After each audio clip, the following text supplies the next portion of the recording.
Hi guys, welcome back to Sacred Shits and how to navigate them. So the energy, wild, self-love. I was going to say the energy feels like breaking cycles of codependency as well as self, oh that's victory on the bottom as well. And the Ace of Cups is what fell out. So like really opening your heart chakra to yourself is what I feel like saying. Like really allowing yourself to love yourself. You know, that's not always the easiest thing. It's kind of like self-forgiveness.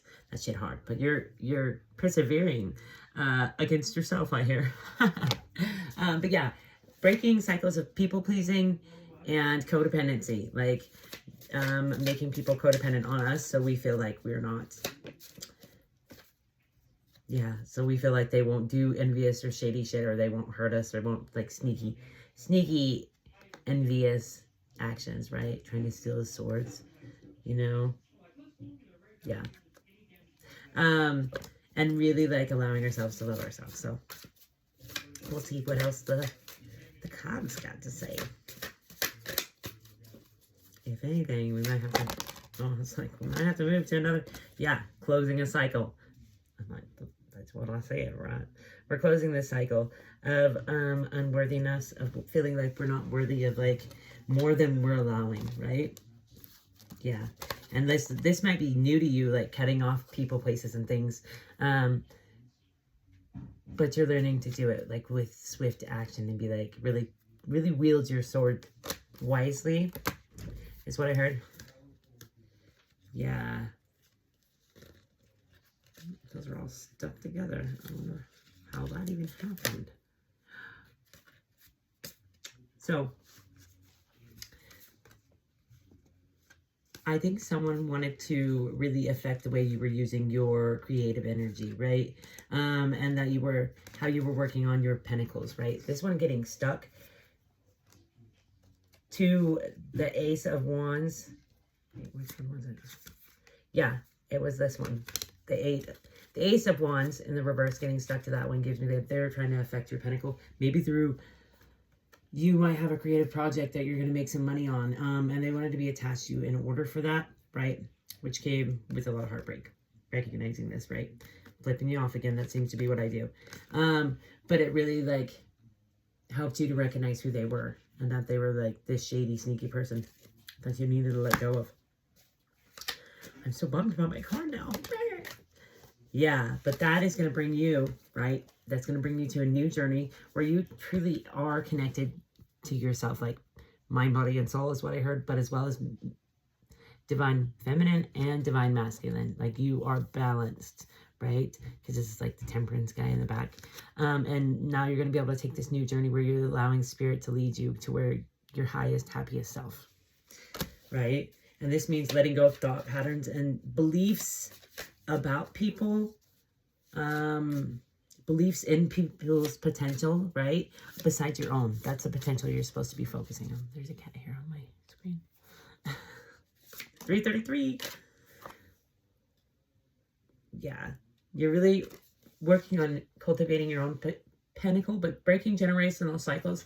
And this card always gives me generational wealth, because in the Light Tears deck, it's like this guy and he's like weaving, it looks like different chakras. I believe it's like the sacral, the heart, and I want to say the solar. So like working in confidence, in really opening our hearts to being open to receiving, right?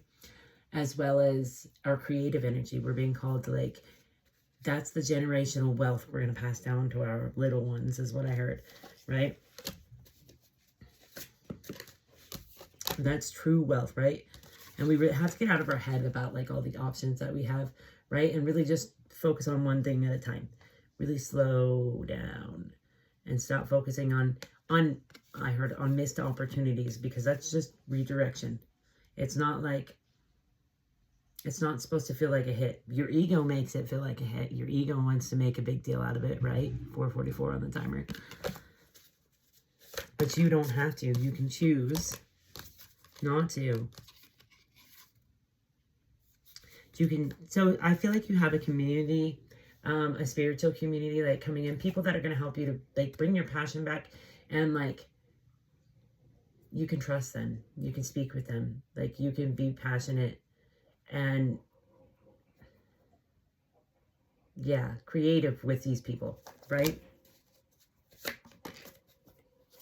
And they're not these people that are constantly going to be like trying to bring a tower down on you, or trying to humble you, or trying to make you feel small, right? You're calling in people that truly cherish and support you, right? You're all going to be drinking together. It's not going to be like some sneaky stuff, right? Yeah, because they were trying to keeping this, the crowd that you just got rid of or left or you're about to leave. You put it where it goes, right? They were trying to keep you away, like hopeless, in despair, away from your dreams, not chasing your North Star is what I heard. As well as from transforming. They didn't want you to become this butterfly, right? Because then they actually have to recognize they have wings and they're meant to be flying as well, right? My hair. Okay, so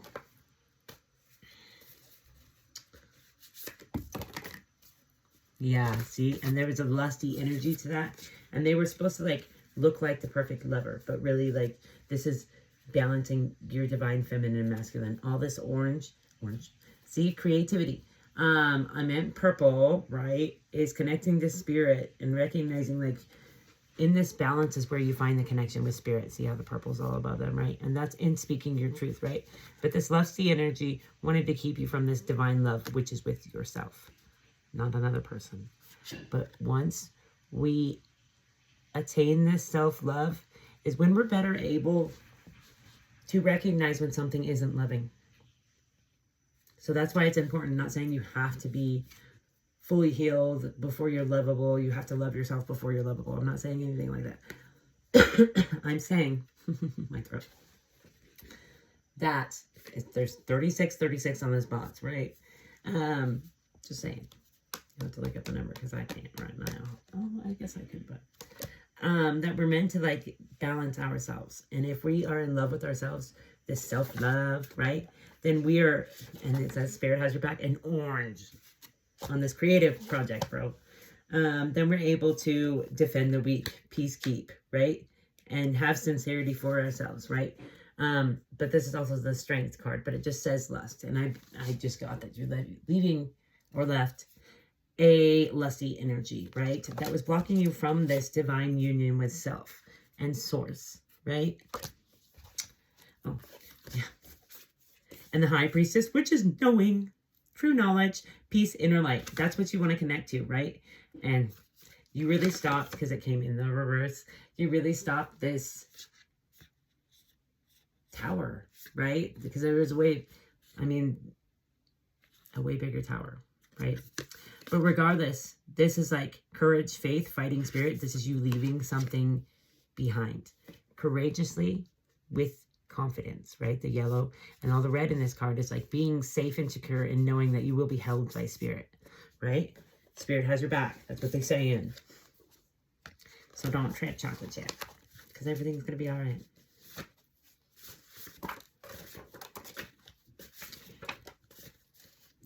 You're on the hero's journey. Go easy on yourself. Not many people decide to take this journey. Or, I heard, not just fake the journey. Most people decide just to fake the journey. Oh, now I have to write that card now. Don't fear the fear bear. Just be here now. I have another thing that I wrote down. I can't remember the guy's TikTok that I was watching, but he says, be here now, appreciate yourself. And so I have it written on my vision board because I am working on that. That's my goal. 555, change, good luck, transformation, freedom, action, personal growth, faith. Are you walking in it? Because you're meant to. It's okay to take a break from healing and do some feeling. And the feeling is the healing, but sometimes we're like so focused, over-focused on healing that we're not letting ourselves feel. We're like, no, I have to be healed. No, you just have to feel it. Feel the feel. Be here now. You're glowing up, shining bright like a diamond. Womb work, where the mind begins. This is how we heal our mind. Is recognizing men and women alike. We all have wombs. And that's where your mind begins. So imagine the relationship your mother had with her spouse while she was pregnant with you. If it wasn't a good one, I'm sure you need womb healing. If they were unsupported, I'm sure you need, I'm sure almost everybody has trauma in this department is what I'm saying, I guess. Let's just put it there. You need to work on your trust issues, learn to trust yourself, and trust the journey, trust where you're being led. You know, you can't grow, you've got to go. See, I felt this energy. You can't grow somewhere where you're not being planted, I guess. And then I heard on the back it says, Helio, stop running from yourself, right? Angel questions. All right, we'll see. On the bottom of this deck is clarity. This hopefully brings you the clarity that you need, and it's all in purple. So that's really letting spirit lead you into this new timeline, into healing, possibly into healing that thing that you think you've already healed and you don't need any healing from. Probably most of all. Ooh, boundaries, right? That's funny. What am I saying? The self, boundaries are the healer to self-betrayal, right?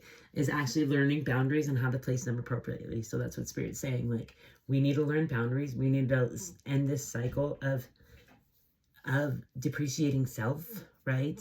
Of running from self, right? Of not setting boundaries in fear of people not loving you because of them. Like, it's time to say no when we mean no, and yes when we mean yes, right? And learn to set these boundaries appropriately. Okay, angel questions, and that's where I'm going to leave it. And then on the bottom it says romance, and I feel like you're being called to romance yourself and your life, right? And really be grateful for every bit of it, right? And don't stop believing. Ask for help from others, right? So I hope that helps, guys.